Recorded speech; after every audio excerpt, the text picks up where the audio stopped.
Hey, Elvis, just with Tortorella now being officially out, can you just reflect on your time with him? Obviously, you guys been through quite a bit over the years. Just what are you going to be your lasting memories of him? His first words, what he told me, don't it up, Elvis. That's gonna be my memory of him. Great coach, great person.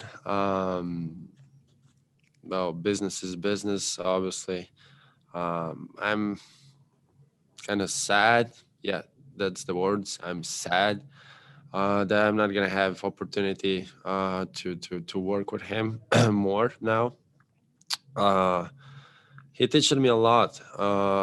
He was the guy who I think who settled me down and and give me the chance to understand the league. I mean, I'm still not understanding the league. I'm just second year here, but there's a lot to understand and to learn. But he was the guy who calmed me down, who gave me the opportunity to grow as a man, as even outside of hockey. So. I'm really, really thankful for that help, and obviously, I'm gonna miss that kind of personality.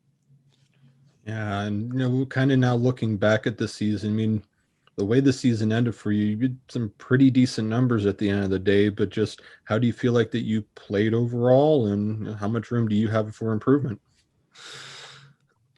I'm not happy maybe about my numbers what I have because I'm always critical on myself. I want to better. I know that I can do better, and I want more for myself.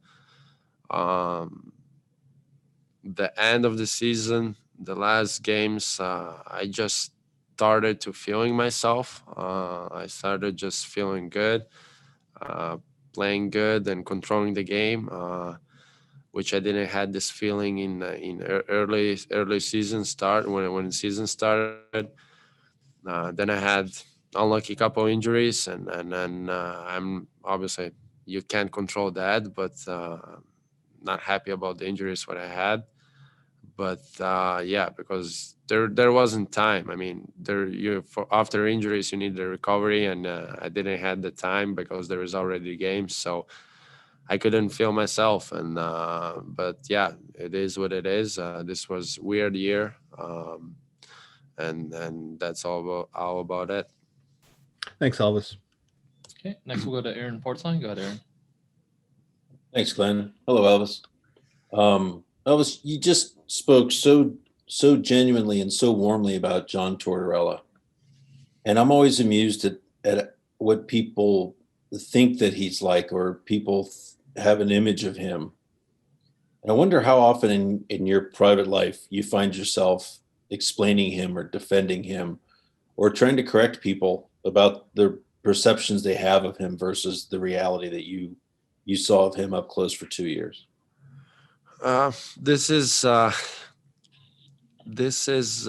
when I was in Switzerland before coming over here. All my teammates were laughing. Oh, good luck, Elvis! Like Yeah. with your character and with your hot head, what you have. Good luck with that, coach. And I was kind of scared as well because on YouTube you just see the video, the crazy videos where he's freaking out and and all that stuff, and you're trying to understand well what's gonna happen now. And but what I can tell you, outside on the ring he's different guy, and in the room he's completely different guy. Um, like I said, he's a great man. He really takes care of you. He really thinks what to do the best for you. Mhm. If he is giving you a hard time, that's a good sign because that means he likes the guy and he knows that from that guy you can have something better, and he always gonna push you because he likes to do that and he knows that you can do better. And it's gonna be win and win. It's gonna be good for team and good for yourself as well, for your private, real personal performance. He, I mean, like I said, I'm gonna miss him because I like his personality. He's straight. He's gonna tell you the things how they are, good way or bad way, and then it's up to you how you're gonna handle that. But I think this in our hockey role, this is really important that there is somebody who is telling you the truth in your face, even if it's good or bad, and that's what's gonna man you up, I think. Yeah, yeah. Different topic here, but there's so much uncertainty about this team going into this off season. What sort of changes Yarmo will be able to make or wants to make? I think it's probably a little bit different for you goalies, you and Jonas. Certainly, one of you is going to be a starting goaltender here next year. One of you is likely to be traded. Is there a certain excitement about that, looking ahead to this offseason, that this is finally going to come to pass one way or the other? I mean, um, it's gonna be interesting summer, I think. Yeah. Um, I don't want to go in the business wise because that's not my job. But I'm gonna be even honest. Like I always I am. Nobody's stupid here. We understand that there is two number one goalies in one team, and if we stay, I don't think so that the boat gonna stay. But you never know. Again, I don't want to go to business, but even Corpy, he wants to play. I want to play, and share the net. I don't think is the best for our future or something like that. I mean, you have to. I mean, it's gonna be interesting summer, but on the same on the same side, it's gonna be nervous summer because like how here the things works. Today you are here, tomorrow you are away. Yeah. So I don't know what's gonna happen. I'm not even thinking about that right now. Now I just want to enjoy vacation with my wife, and then just start getting ready for the next season. Yeah. And Elvis, you've been caught up in these NHL protocols as all the players have been. Now that you're sort of free and you don't have to maintain that protocol, what's the first thing you're going to do? What are you looking forward to doing most as a normal human being again? I mean, I have baby coming up, so I'm still gonna I still gonna try to respect the protocols and routine what I had. I'm obviously not gonna now, even if tomorrow I'm gonna get my second vaccine. I'm obviously not gonna go around without a mask and pretend that everything is over and Yeah. next year is gonna be a different year maybe. So I'm gonna still protect. I'm still gonna do the same routine what I had and try to respect the protocol what it is, because I think this is the safest thing for me and for my wife and for the baby who's coming up. Yeah. Thank you. Best of luck to you this summer with the family. Thank you very much. Okay, next we'll go to Bill Rabinowitz. Go ahead, Bill. Yeah, Aaron kind of asked the question I was going to ask, but let me ask you this way. I asked Jonas this. I'm assuming you want to stay here and be the number one goalie. First of all, is that true, or would you prefer a change of scenery? How much do you want to be the number one goalie for the Columbus Blue Jackets next year? I mean, obviously, I want to be number one here in Columbus as well.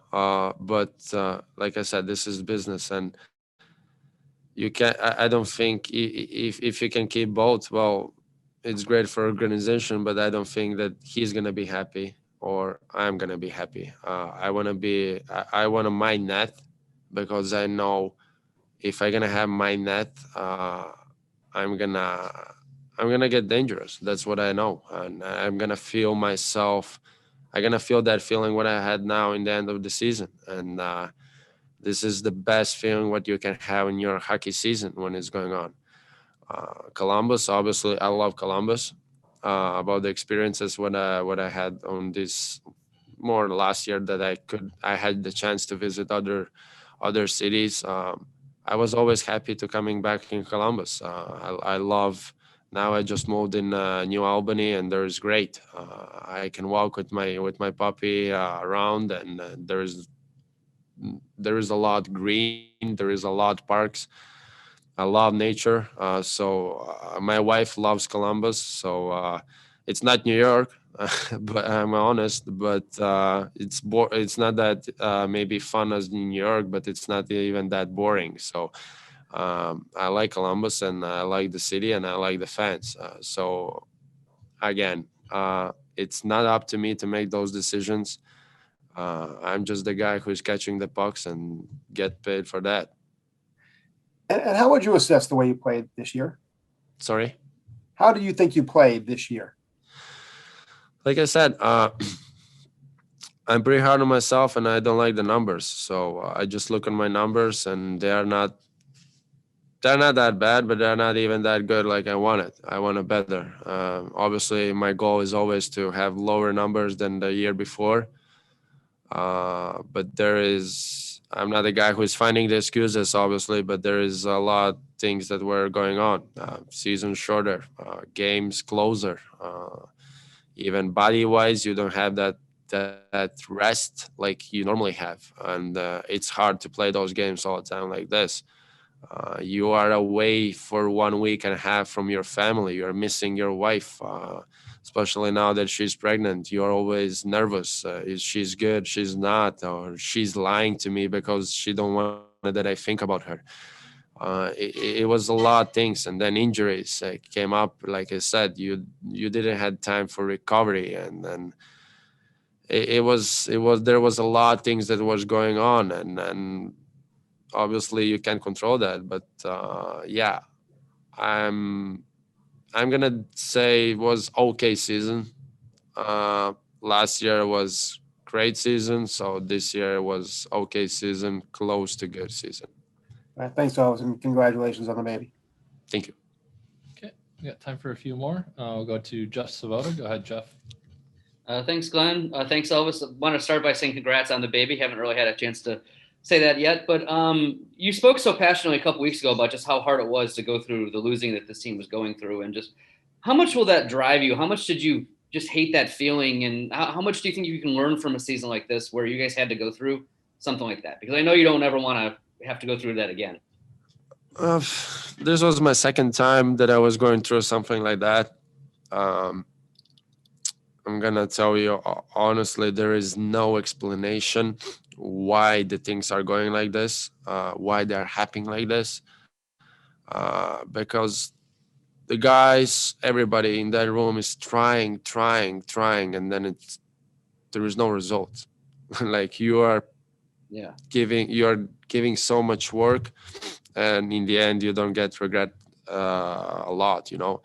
So it was hard moment, but we got out a little bit from that losing streak. But still, it was hard, and why I can tell you why it happened, and but I tell you that's not fun at all. Like especially when you're trying and you don't have any good results, it's not fun.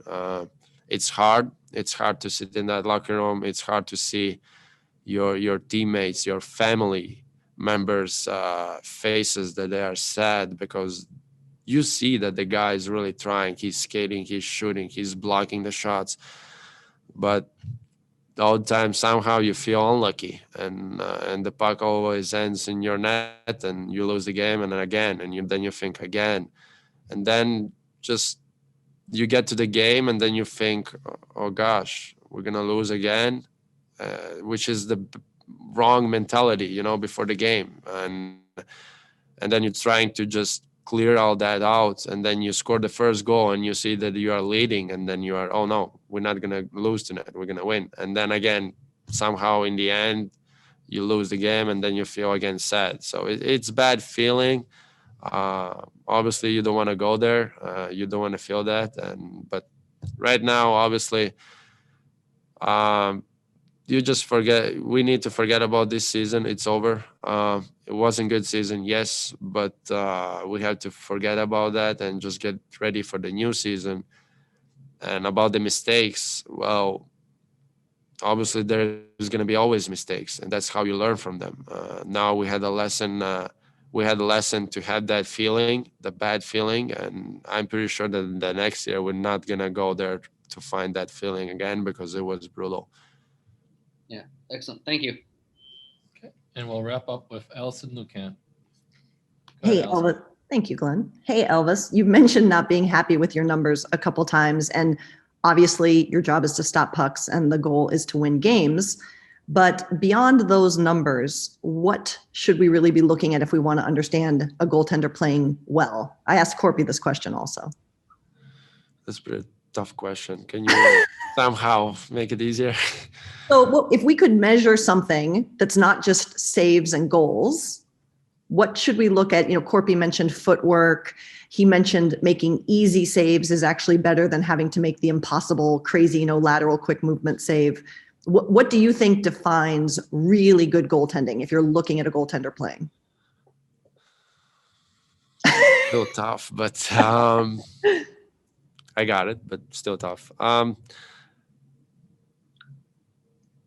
mean, I couldn't say that I was getting the goals because I was slow. Yeah.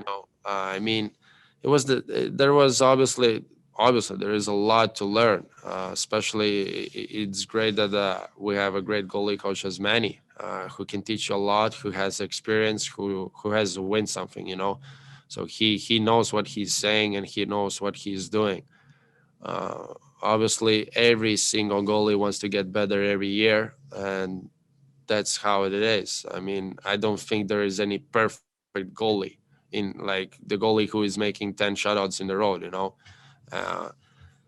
It was just, I think it was overall crazy year for all the team.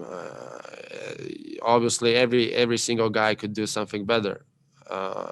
Starting from me to everybody, to all players, but it's not like I said, we were trying, but it's not like you can, like the losing streak and bad results, you can control them. I mean, yes, we should play better.